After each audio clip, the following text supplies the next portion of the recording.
ce geste de toi viendra mon secours.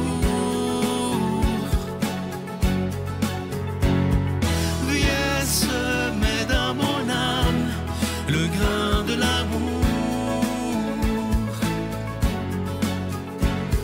Je traverse un désert et je meurs de soif. Montre-moi le mystère qui garde la foi. Bonjour, bienvenue à votre émission La Victoire de l'amour en ce jeudi 3 avril 2025. J'espère que vous vous portez bien chez vous.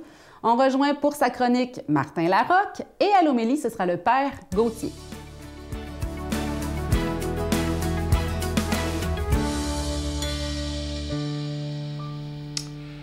Bonjour les victorieux, les victorieuses et tous ceux qui doutent encore. J'espère que vous allez bien ce matin. C'est clair que dans la vie, il n'y a personne qui veut passer à côté d'une bonne opportunité. Vrai? Vrai.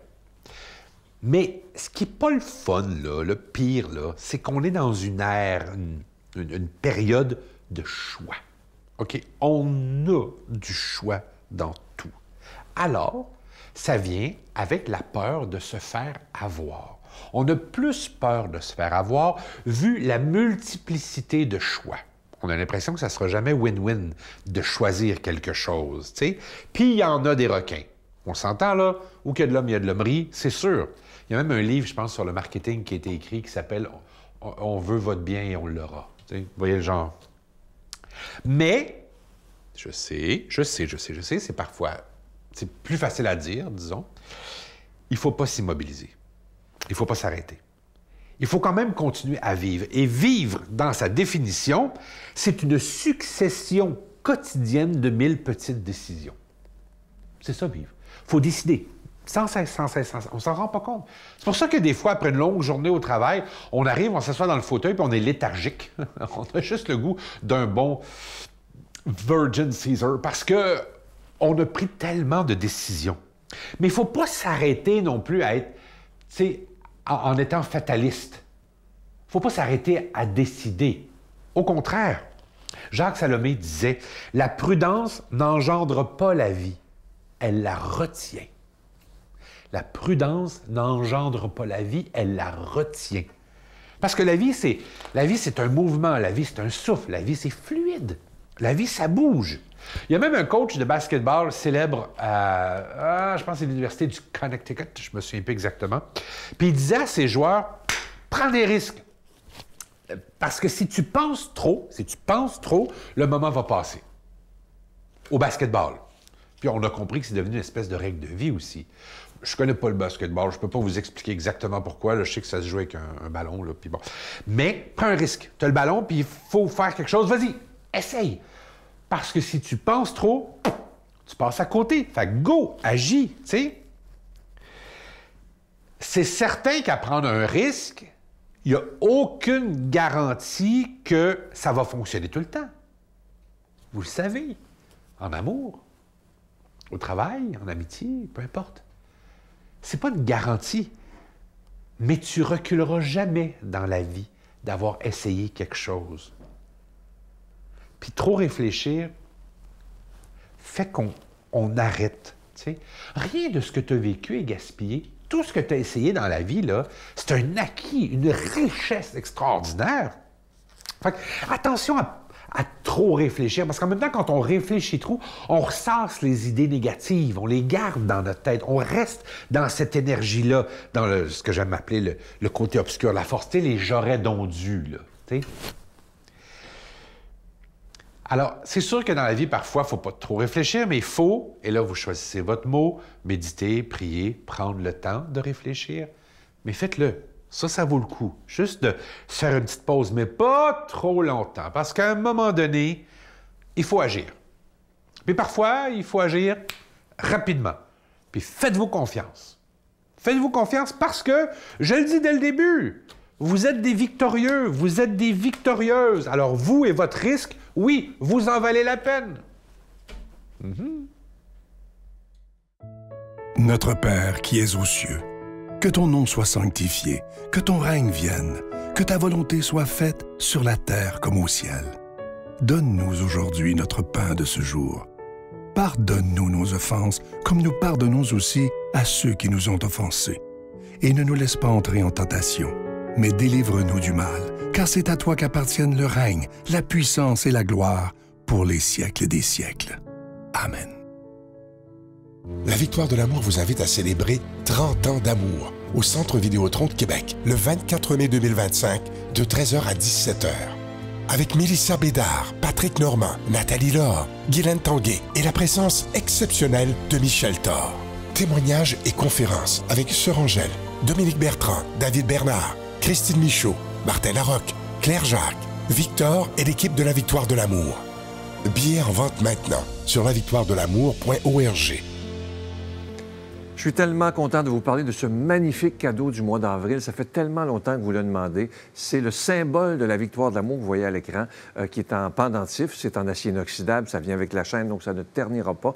Ce pendentif, il est déjà béni. Je vous rappelle que vous le recevrez avec un don de 25 $ et si vous en voulez deux, avec un don de 40 $. Vous savez, c'est quoi le rêve que j'ai? C'est que tous les gens qui suivent la victoire de l'amour, qui soutiennent la victoire de l'amour, puissent porter fièrement ce si beau symbole de la victoire de l'amour. Il est vraiment de toute beauté. Ça a été fait par un graphiste qui a un talent extraordinaire. Je vous rappelle également que lorsque vous viendrez au Centre Vidéotron, ça serait-tu assez le fun de voir que tout le monde porte ce beau pendentif qui est le symbole de la victoire de l'amour. Et évidemment, la carte de Marie, elle est toujours disponible. Elle est aussi en acier inoxydable. Je veux prendre le temps aujourd'hui de vous remercier de tout mon cœur de ce que vous faites pour la victoire de l'amour, parce que c'est grâce à chacun et chacune de vous que cette émission existe maintenant depuis plus de 30 ans. Je vous remercie de tout mon cœur. Par la poste à la Victoire de l'amour, casier postal 120, succursale Boucherville à Boucherville, le J4B 5E6, ou par téléphone, par carte de crédit, du lundi au jeudi, de 8h à 17h, au 514-523-4433, ou à notre numéro sans frais, le 1-888-811-9291. Également sur notre site Internet, le www.lavictoiredelamour.org. Avec votre don, vous recevrez aussi un reçu pour fin d'impôt. Merci de donner des mains à la Providence. Merci d'investir dans votre foi.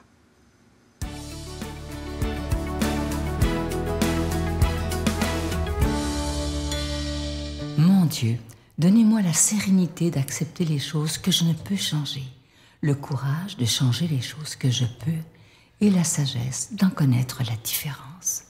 Amen.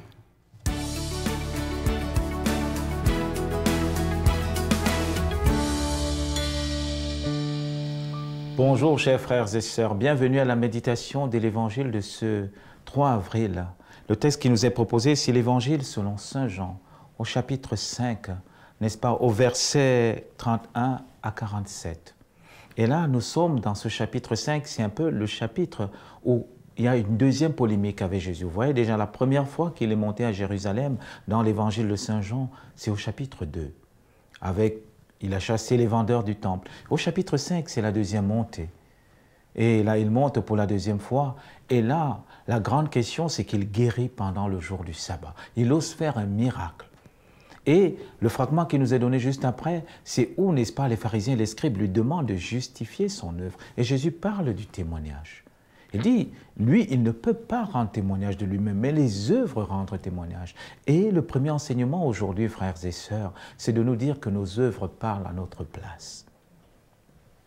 Et Jésus nous le dit, on reconnaît un arbre à ses fruits.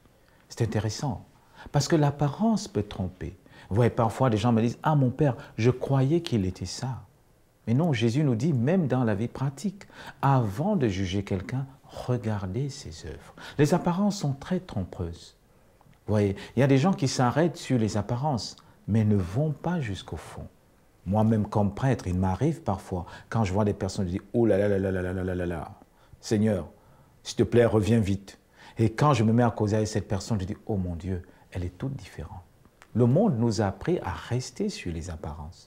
C'est pourquoi aujourd'hui, vous voyez, dans les réseaux sociaux, dans tout ce que nous faisons, c'est le monde de l'apparence. Il faut que je prenne un bon selfie. Il faut que je sois comme ça pour paraître des gens devant nous. Mais Jésus nous renvoie au réel. Le réel, ce n'est pas l'apparence, ce sont les œuvres. Pose des œuvres et je vais te convaincre. Et là, Jésus est dans ce conflit extraordinaire avec les pharisiens qui lui disent, mais non, tu ne viens pas de Dieu. Montre-nous les œuvres, montre-nous ce qui nous parle que tu viens du Père. Il leur dit en fait, l'Esprit lui-même va rendre témoignage. Le Père et l'Esprit rendent témoignage pour les œuvres. Et ce qui est très beau, c'est que Jésus nous fait comprendre en ce temps de carême que, frères et sœurs, nous n'avons pas besoin de nous justifier parfois. Quand on se retrouve, n'est-ce pas, dans des situations difficiles, dans des conflits, il faut qu'on s'arrête sur les œuvres. Est-ce qu'il pose des bonnes œuvres? Alors c'est quelqu'un de bien. Et maintenant encore, Jésus va plus loin. Il faut que les autres témoignent de nous. Mais il nous met en garde. Il dit, attention, parce que le monde témoigne les uns pour les autres, mais parfois, ce n'est pas fondé. Vous et moi, nous avons l'expérience dans notre vie. Quand quelqu'un a su prendre les gens et manipuler les gens, des gens vont témoigner pour lui et plus tard on se dit « Oh là là là là là là !» C'était quelqu'un qui n'était pas bien, c'était quelqu'un qui n'était pas juste, c'était quelqu'un qui n'était pas noble. Alors ici, Jésus enseigne aux pharisiens. L'œuvre qu'il a faite, c'est qu'il a guéri un paralytique. Mais nous ferons des œuvres plus grandes que lui. Et l'œuvre de Dieu, frères et sœurs, c'est que vous et moi, nous soyons sauvés. L'œuvre de Dieu, c'est que dès ici-bas, vous et moi, nous puissions vivre dans un amour plénier, dans un amour plus grand. Mais nous n'avons pas besoin de témoigner de cela. Car l'œuvre de Dieu se réalise même quand les hommes n'y croient pas. Mais allons encore plus loin. J'aimerais vous poser la question chacun, parce que nous sommes dans le temps de carême, ce temps où nous devons réfléchir, nous devons préparer nos cœurs à la grande soirée de la Pâque. Quels sont en moi des endroits, des lieux où j'ai besoin de la guérison de Jésus? Car ce qui précède ce verset, c'est Jésus qui vient guérir le paralytique. Dans cet évangile, le fragment que nous avons lu un peu plus haut, c'est Jésus qui guérit le paralytique. Quels sont les endroits en moi où je suis paralysé, où je n'arrive pas encore à recevoir l'amour de Dieu? Quels sont les endroits en moi où Jésus peut venir opérer l'œuvre du Père? Peut-être comme prêtre, je n'ai plus l'espérance, je suis fatigué par le travail. Et là, je commence à déprimer. Comme père de famille, je n'en peux plus. Comme mère de famille, c'est difficile. Comme jeune étudiant, c'est encore difficile, ou jeune étudiante. Comme aîné dans les résidences, je suis tout triste. Et c'est là où le Seigneur vient opérer son œuvre, où il vient nous guérir de cette paralysie. Alors demandons cette grâce aujourd'hui, en ce jeudi magnifique. Demandons cette grâce au Seigneur Jésus de venir opérer le miracle dans notre vie, de venir réaliser son œuvre dans notre vie. Mais plus encore, frères et sœurs, demandons à Jésus que vous et moi, nous devenions l'œuvre de Dieu. Et que le Seigneur qui nous aime tant vous bénisse, vous protège et vous garde. Au nom du Père et du Fils et du Saint-Esprit. Amen. Je vous salue Marie, pleine de grâce. Le Seigneur est avec vous. Vous êtes bénie entre toutes les femmes, et Jésus, le fruit de vos entrailles, est béni. Sainte Marie, Mère de Dieu, priez pour nous pécheurs, maintenant et à l'heure de notre mort. Amen.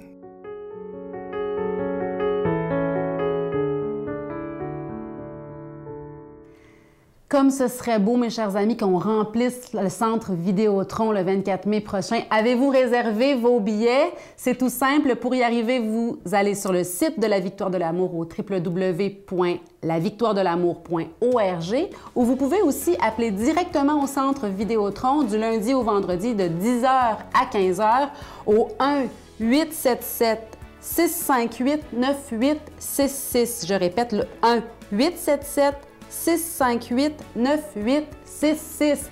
J'ai très hâte de vous y retrouver puis de prendre du temps avec vous. Bonne journée. Donc, ça a été très difficile. Je pense il a peut-être pas vu que je m'éloignais mentalement peut-être de son image, ou j'essayais de me construire quelque chose en dehors du modèle que je voyais, quoi. Je préfère m'envoler, voler vers la lumière, plutôt que de condamner à me taire. Et je suis sûr que Dieu exaucera mes prières.